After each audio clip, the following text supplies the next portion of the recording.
South India shopping mall festive and wedding celebrations సరికొత్త designs తో అద్భుతమైన కలెక్షన్.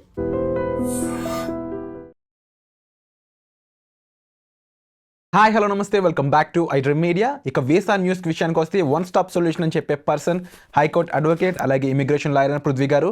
ఆయనతో మాట్లాడతాం. ముఖ్యంగా పేరెంట్స్ కొంతమంది కామెంట్ చేస్తున్నారు మన వీడియోస్లో, ఏంటి అంటే పిల్లలకి ఫుల్ టైం జాబ్ ఉంది, ఓపీటీ టెన్షన్ పడాల్సిన అవసరం లేదంటారా, ప్లీజ్ క్లారిఫై అని చెప్పేసి ఆ విషయం మీద సార్తో మాట్లాడదాం. నమస్కారం సార్. నమస్తే.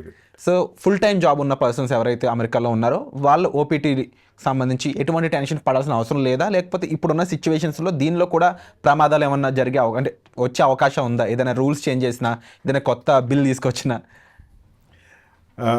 ఎస్, నాకు కూడా కాల్స్ వస్తున్నాయి విత్ రిగార్డింగ్ మా పిల్లాడు ఫుల్ జాబ్ ఉంది అక్కడ, నేను ఇప్పుడు టెన్షన్ నాకు ఉంది, టెన్షన్ ఎక్కువ పడుతున్నా నేను, అతను ఎన్ని మినిట్ అయినా వచ్చేయాలా ఏంటి అని చెప్పేసి. నేను అంటుంది ఏంటంటే as of know the situation చూసుకుంటే కనుక అక్కడ ఉండే స్టూడెంట్స్కి ఇంకా ఎంకరేజ్మెంట్ పొజిషన్లోనే కనపడుతుంది.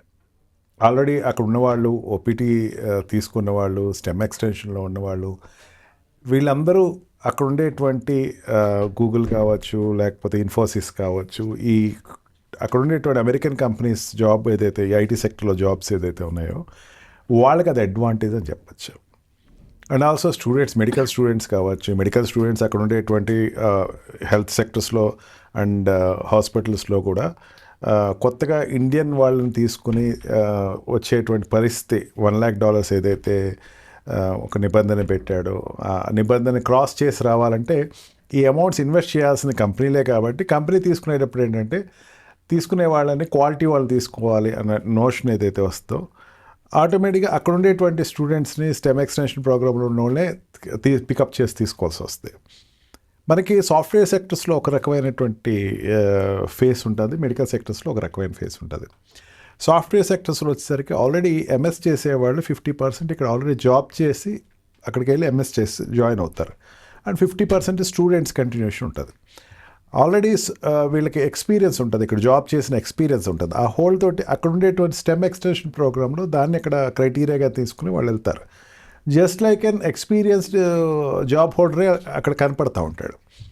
వాళ్ళకి ఉన్నటువంటి ఇన్ఫోసిస్ కానీ ఏదైనా పెద్ద కంపెనీలు అక్కడ ఏమైనా తీసుకోవాలి అనుకుంటే ఇండియా మీద తీసుకునే ఇండియన్ స్టూడెంట్స్ని ఇండియా వాళ్ళని కొత్త వాళ్ళని తీసుకుంటాం ఇప్పుడు యాజ్ ఆఫ్ నో కొంచెం కష్టం. కాబట్టి స్టెమ్ ఎక్స్టెన్షన్ ప్రోగ్రాంలో ఉన్న వాళ్ళని పికప్ చేసేసుకుంటారు. ఈవెన్ డాక్టర్స్లో చూసుకున్నా సరే, ఈ మెడికల్ సెక్టర్స్లో చూసుకున్నా సరే, డాక్టర్ ఎక్కడికి వెళ్తాడు అక్కడ ఎంఎస్ చేయటం కోసం, వాళ్ళని డైరెక్ట్గా రిక్రూట్ చేసుకునేటువంటి పాసిబిలిటీ ఉంది. ఏ రకంగా చూసుకున్నా సరే students already existing students job already join అయిపోయి ఫిక్స్డ్ జాబ్లో ఉన్న వాళ్ళకి ఇది ఒక చాలా గ్రేట్ అడ్వాంటేజ్ అని చెప్పచ్చు.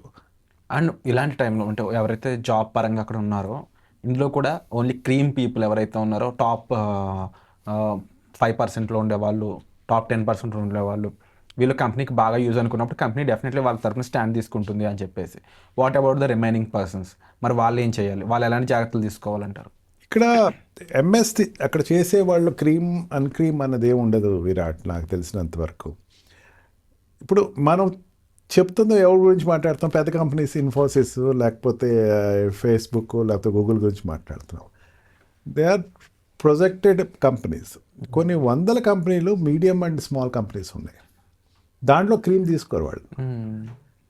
ఎక్కువ మంది ఐటీ సెక్టర్లో కానీ లేకపోతే హాస్పిటల్ హెల్త్ సెక్టర్లో డిపెండ్ అయ్యేది ఆ టాప్ కంపెనీస్ కోసం కాదు, మీడియం అండ్ స్మాల్ కంపెనీస్ కోసం సరే ఇదవుతూ ఉంటారు. వాళ్ళకి కావాల్సిన టాప్ వాళ్ళు ఏం కాదు, వాళ్ళు ఎక్స్పీరియన్స్ అండ్ క్వాలిటీ ఉంది అనుకుంటే సరిపోద్ది. వాళ్ళకి టాప్ క్రీమ్ తీసుకోవాలంటే ఐఐటి వాళ్ళు, మనం ఇక్కడ ఐఐటి స్టూడెంట్ లాంటి వాళ్ళు తీసుకుంటారు, ప్రతి వాడు తీసుకోడు. ఐఐటి తీసుకునేవాళ్ళు ప్యాకేజెస్ ఉంటాయి, ఆ ప్యాకేజెస్ హెవీ ప్యాకేజెస్లో ఆటోమేటిక్గా వాళ్ళని ఇన్ఫోసిస్లో కానీ మిగతా కంపెనీ ఏదైతే ఉందో క్యాప్జెమ్ని కానీ ఎవరైనా సరే వాళ్ళు తీసేసుకుంటారు. రిమైనింగ్ ఎక్కువ పెద్ద సెక్టర్ ఏంటంటే ఇప్పుడు ఇండియా ఉందనుకుందాం విరాట్, ఇండియాలో టాటా వాడు అండ్ లేకపోతే టాటా కానీ బిర్లా కానీ లేకపోతే మన రిలయన్స్లో కానీ ఇవే కంపెనీలు కావుగా. దాంట్లో ఉండేది ఏమన్నా 10% of jobs, 90% of jobs small middle industrial middle sectors of industries ఉంటాయి.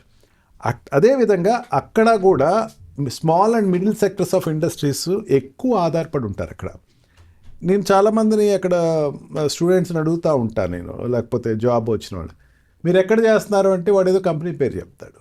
I never heard of it. అంటే ఆ కంపెనీ ఇండియాలో ఎవరికి ఎంప్లాయ్మెంట్ ఇవ్వాలి, అక్కడ ఉన్న వాళ్ళకి ఎంప్లాయ్మెంట్ ఇచ్చుకుంటుంది. ఇట్లాగా ఈ సెక్టర్ వైజ్గా చూసుకుంటే కనుక మనకి ఎక్కువ మంది డిపెండెంట్ అన్నది మేజర్ ఇండస్ట్రీస్ మీద డిపెండెంట్ కాదు. పెద్ద కంపెనీ వాడే చూసుకుంటాడు, నాకు ఖచ్చితంగా నాకు మీరు ఇందాక చెప్పిన క్రీమ్ కావాలి అని చెప్పి. క్రీమ్ కాదు నాకు అప్పుడు, యాజ్ ఆఫ్ నౌ కొంతమంది జాబ్ హోల్డర్స్ కావాలి with little experience. I can mould ఎక్స్పీరియన్స్కిను అండ్ ఈ క్రీమ్కి తేడా ఏంటంటే వీళ్ళు తర్ఫీదు ఇచ్చుకుని వాళ్ళు చేసేసుకోగలరు. వాళ్ళు ప్రాజెక్ట్ హ్యాండిల్ చేస్తే కనుక ఎట్లా చేస్తారు అన్నది చాయిస్ ఇస్తారు. ఇండియాలా కాదు, అక్కడ నాకు ఈ టాపే కావాలన్నది ఏమి ఉండదు. Whether if at all he say that as there is a possibility, నేను తీసుకుంటే వాళ్ళు నాకు అడ్వాంటేజ్ ఉంటే ఆటోమేటిక్గా రిక్రూట్ చేస్తారు. It is not a big problem. The thing is student అనేవాడు అక్కడ ఉన్నాడా లేదా, ఆ స్టూడెంట్ ఆల్రెడీ జాబ్లో ఉన్నాడా లేదా, వాడికి ఎప్పుడు ఉండేటువంటి ప్రయారిటీ పట్టుకుంటుంది. సో అక్కడ ప్రియారిటీ పరంగా చూసుకున్నా లేకపోతే ఏ విధంగా చూసుకున్నా అక్కడ జాబ్ సేఫ్గా చేసుకున్నంత వరకు ఇబ్బంది ఏముండదు. ఒక ఇండియా వద్దాం అనుకుంటేనే యాక్చువల్ ప్రాబ్లం తప్ప that is a big problem. ఇంకే ప్రాబ్లము లేదు.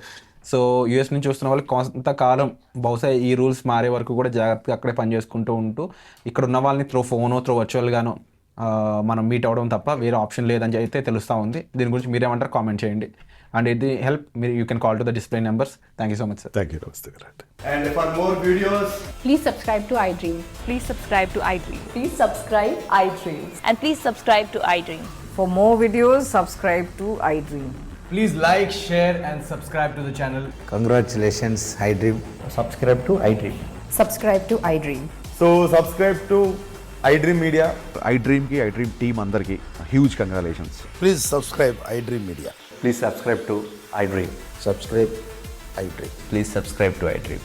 iDream అంటే నా కళల ఛానల్ సబ్స్క్రైబ్ చేసుకున్న నోరు తిరుగుతలేదు, మీరైతే గంట గుర్తు కొట్టండి. For more such videos, please subscribe to iDream. Subscribe to iDream. Please subscribe to iDream. Please subscribe iDream Media. Please do subscribe to iDream. Please subscribe to iDream Media. For best entertainment and information, please subscribe iDream. And don't forget to subscribe to iDream.